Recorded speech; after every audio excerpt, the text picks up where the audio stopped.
Michelin is the most innovative tire company. Whoa. It's the most innovative company ever. They've made tires for planes, trains, automobiles, dune buggies. Spaceships? Space! Have you ever heard of it? I'm in space! Michelin tires were the OEM tires for the Bugatti Veyron. Back in 2005, that was the fastest car on the planet, exceeding speeds of 250 miles per hour. However, those tires are going to set you back a cool 42 Gs. They're like no rubber on the road. What they do is they take glue and they adhere the tire to the actual wheel. And after roughly 18 months, you're going to need to replace the tire and the adhesive. After 3 tire changes, you need a whole new set of wheels. And another bank account. Michelin were absolute marketing geniuses and realized that promoting the idea of traveling was actually more important than just promoting their product. Huh? What? They also became one of the biggest names in the restaurant industry by coincidence. They were the leaders in all kinds of motor racing.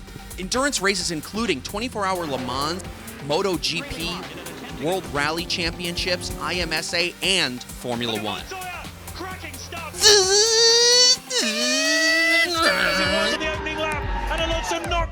They're the OGs in inventing the modern radial tire. That tire pushed all the other types of car tires out of the tire market, making them the only car tire that's sold today. All those tires are making me tired. They were the only non-governmental company pushing for the marking of streets and roads, and are still researching and reinvesting into new materials to find new properties for their products, including stuff like protecting the environment. They're simply doing it all. Welcome to Coolest. Here are some cool things you need to know about Michelin! Ground control, launch is go, Roger. Auto sequence start in 5, 4, 3, 2, 1. I'm Brian. I'm JJ, and this is Bear. What is this channel? We tell the stories that deserve to be told. The coolest stories. Interesting people, places, things. If you watch us, you might even learn something. Probably not, but you'll have a lot of fun doing it. We aim to do these at least once a month, so make sure you're subscribed. To our OnlyFans. Venmo me. Or YouTube. Before it was Michelin, the company was called the Barbie Dubris Company. I'm a Barbie girl in a Barbie world. It's fantastic. It's not Barbie, dude. It's Barbie. Oh, but I spent all this money on the outfit. Barbie. Let's just get back to it. Barbier Dubrais. Yeah, a little bit more French, though. Barbier Dubrais. That's Barbier Dubrais. Before it was Michelin, the company was called the Barbier Dubrais Company, originally in Clermont-Ferrand, France. They produce rubber parts, hoses, valves, fittings, joints. The company faced difficulties after its founders, the Barbier brothers, died in 1863 and 1864. Aristide's Barbier daughter, Adele, who was married to Jules Michelin, was convinced that rubber had a big future. Hello, it's me. I've been wondering if after all these years you'd like to meet. But first she had to face the company's creditors and asked her sons Andre and Edward for some help. Edward took the reins of the company, changing its name to Michelin & C.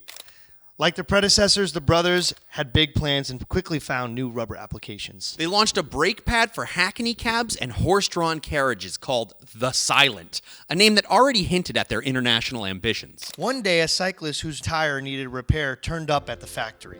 My tire's lip broken! Oh, Look how flat and lip popped it is! It is lip broken! If you can lip fix, I'll give you the money! And I can fix. Oh. The tire was glued to the rim, and it took over 3 hours to remove and repair the tire, which then needed to be left overnight to dry. Oh, okay. I see the problem right here. Oh, yes. Oh, okay. Yes. Ooh. Yes. Oui. Stop that, dude. I will fix. It speaks. I've done it. The next day, Edward Michelin took the repaired bicycle to the factory yard to test. Only a few hundred meters, and the tire failed. Oh! My wheel is broke again! What kind of merit would this person give me? Despite the setback, Edouard was enthusiastic about the pneumatic tire, and he and his brother worked on creating their own version, one that did not need to be glued to the rim. It is broken, I can see it. I have an idea, a new tire that I built just for you. Let me show. The tire is fixed. You must try it out now. Ooh la la, magnifique! It must be magic. Michelin was incorporated on May 28, 1889. In 1891, Michelin took out its first patent for the removable pneumatic tire, which was used by Charles Tarrant to win the world's first long-distance cycle race in 1891. Oh, yeah! Oh, you'll never beat me! You'll never beat me! You're a hit! My tires are sheep! What the? Oh,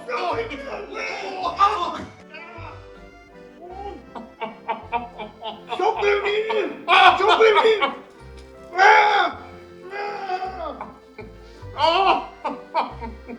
Paris, Brest, Paris, more than 8 hours ahead of the second competitor. Oh, Saint-Pierre! You have to be faster than that, mon cher. Sacré bleu.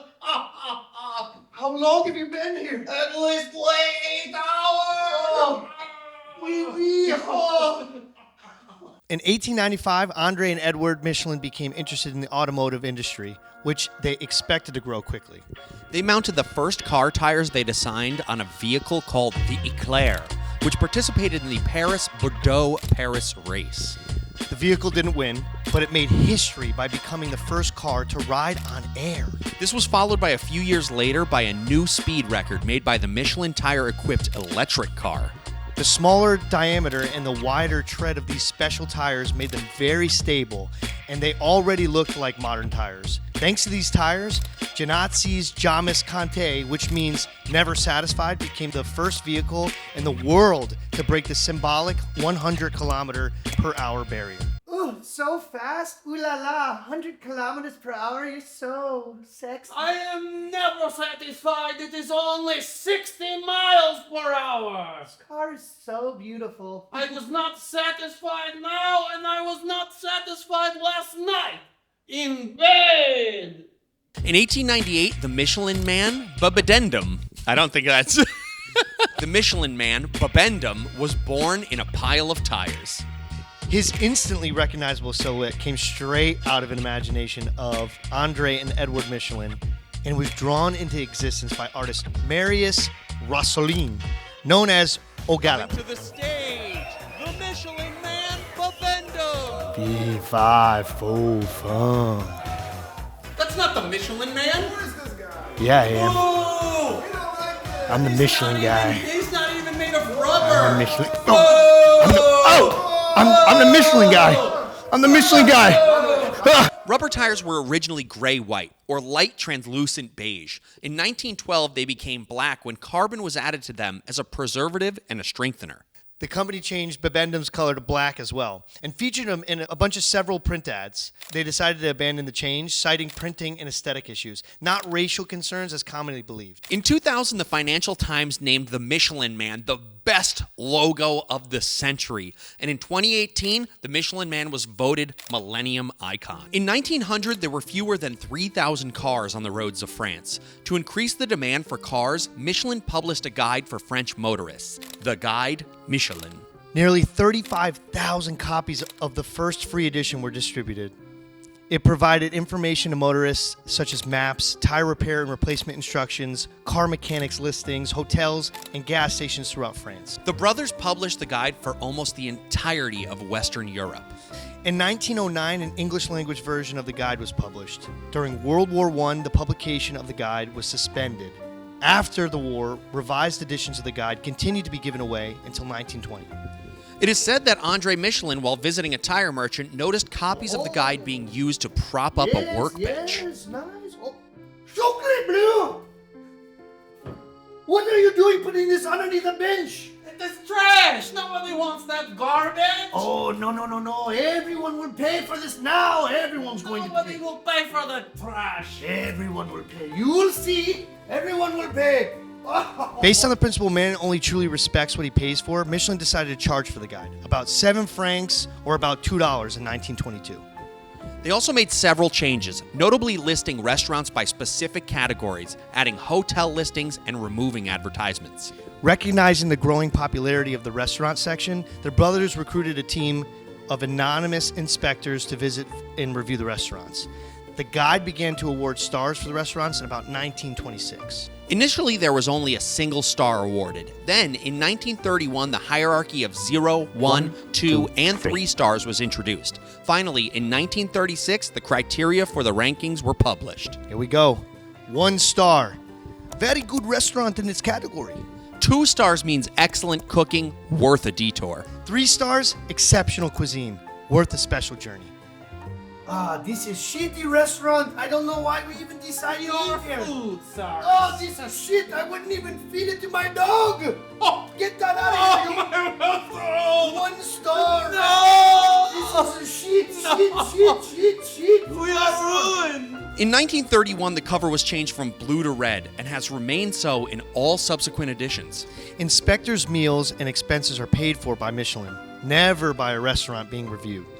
Michelin has gone to extraordinary lengths to maintain the anonymity of its inspectors. Many of the company's top executives have never met an inspector.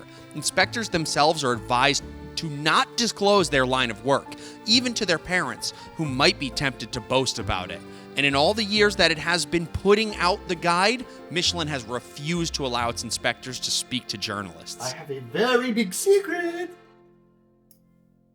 Do you know who I am? No. How do you not know who I am? I'm a very big deal. In France, when the guide is published each year, it sparks a media frenzy, which has been compared to that of the annual Academy Awards for films. Media and others debate likely winners. TV and newspapers discuss which restaurant might lose and which might gain a Michelin star. As of 2013, the guide is published in 14 editions covering 23 countries, making it the go-to guide for restaurants and the most prestigious culinary ranking in the world. After actively campaigning for the roads to be numbered in 1912, André Michelin wanted to go even further to improve road navigation. At the end of World War I, he started to produce distance markers and signs. His goal was to introduce simple, effective, and lasting signage. These nameplates were made of enameled lava, while their bases were made of reinforced concrete. After a few tests, Michelin developed a wide range of road signs to meet all the needs. It was only in 1931 that signs received official approval. This established the distinctive-looking road signs France keeps to this day, including the Michelin dark blue lettering. Michelin manufactured several thousand signs until the early 1970s. Talk about sign language. I saw the sign, Ace of Base. In 1929, André Michelin was traveling in a sleeper car. He was kept awake by the shaking and the squeaking when his inspiration struck. We should put tires on these train cars so we can help people sleep. I cannot sleep. Chocolate bleu. All this squealing and shaking. I have an inspirational thought. I should put rubber tires on the train so that people can sleep. Genius! The company created a special tire equipped with a guide ring that could roll on the narrow surface of the tracks and support the weight of a train. This innovation gave birth to the Micheline, a rail car mounted on tires. On September 10, 1931, the inaugural voyage of the prototype number 5 between Paris and Deauville showcased its comfort, lightness, and speed. Since the Micheline could adapt to all situations, it was adopted all over the world.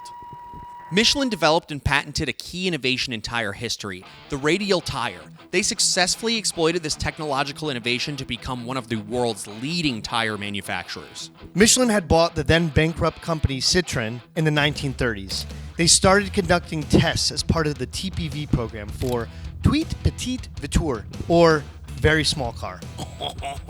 This idea was inspired by the results of the National Popular Automobile Survey. The Michelin brothers conducted this first major market study in 1922 to identify consumer needs and create a new type of vehicle. Simple, versatile, easy to drive, and above all, economical. The 2CV was finally launched in 1949. It was a success, and the company produced more than 5 million units. The Radial Tire was initially marketed as the X Tire when it was developed for Citroën. This tire was a real breakthrough thanks to its exceptional performance, incredible longevity. It lasted 2 to 4 times longer than a conventional tire. It had greater safety and, above all, reduced vehicle fuel consumption. Radial technology was then applied to all types of vehicles. Because of its superiority in handling and the fuel economy, the use of the tire was quickly spread throughout the world, and by 1968, the Radial tire became the most dominant tire on the market. This radial technology is now the standard design for essentially all automotive tires. Though Michelin stepped away from the racetracks in 1912, it returned to racing thanks to the Radial tire's unexpected victory at the 24 Hours Le Mans in 1951. Radial technology quickly established itself everywhere in all disciplines, showcasing its exceptional performance each time. Michelin went on to win a string of victories, including the first World Rally Championship with the Alpine Renault team in 1973. The same year, the company created a motorsport department to help drivers and their teams.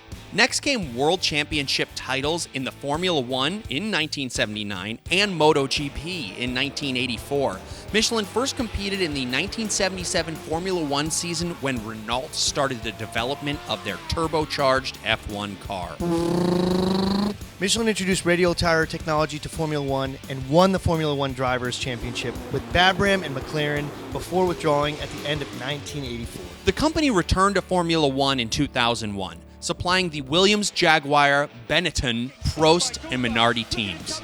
Toyota joined F1 in 2002 with Michelin tires, and McLaren also signed up again with the company. It was a short stint in Formula One, lasting only 5 years, and because of some of the FIA and Michelin disagreements, 2006 was the last F1 season for Michelin tires. Michelin was the sole tire supplier for the NASA Space Shuttle program, providing the tires for the landing gear on all 135 missions from 1981 to 2011, manufactured at their aviation tire plant in Norwood, North Carolina. That's one small step for man, one giant leap for mankind.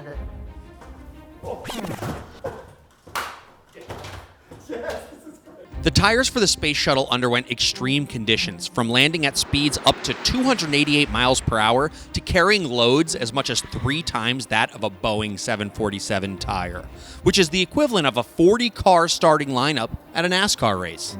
The tires weigh 230 pounds each and take 6 hours to build. The space shuttle takes 6 tires, 4 main landing gear and 2 nose landing gear tires to land. The shuttle tires were inflated up to 373 psi and used nitrogen, which best maintains pressure in the varying altitudes and extreme temperatures. Nitrogen! Dude, that's not nitrogen, that's helium. Oh no! In 1992, at a time when the environment wasn't yet a priority, Michelin launched the green tire concept. Introducing silica into the mixes significantly lowered the tire's rolling resistance, reducing fuel consumption and limiting CO2 emissions. Michelin officially presented the tire at a 1992 Paris Motor Show under the name MXN, N for Nature. 2 years later, Michelin launched its first green tire called Michelin Energy. In 2019, a brand new airless tire called Michelin Uptis was unveiled. A tire that is puncture-proof since it doesn't use air. This major revolution makes punctures a thing of the past, eliminating the need for spare wheels and other tire repair kits. It's the greatest tire innovation since the discovery of the Radial tire in the late 1940s. This technological feat has received 4 prestigious awards in the Innovation and the Tire of the Year categories. I don't know if there's any other company that spans across so many centuries. That's right, I said centuries, as in multiple, and dwells in so many different areas. Some that are not even related to tires or automobiles, and with such high quality and standards as Michelin. We are absolutely blown away by their persistence and innovation. I would have Michelin on my car right now if I could actually afford a car. We love to bring you these kinds of videos where we entertain you for about a half hour during your lunch break, maybe even educate you about something new, something you can share later at a dinner party and make you look more intelligent and more mysterious. Hey, who's that guy who knows so much about radial tires? Hey, you guys know about the Michelin stars? No. Well, it's the same company that invented the Michelin steel-belted Radial Tire. That's the coolest thing I've ever heard. Wow. Did you know they also put tires on space shuttles? Okay. I learned it all from Coolest. That's so cool. You guys want to make out? Yeah. Sick. Anyway, smash that MF subscribe button and don't forget to hit the bell to stay up to date on all things Coolest. We'll try to do this monthly, but videos of this quality take some time to make, and we're going to need some time to create it for you. If everything goes well, we can bump it up every 2 weeks. Let's see. Goodbye, mon ami. Peace out. Bon voyage. Thank you for watching, and we will see you later.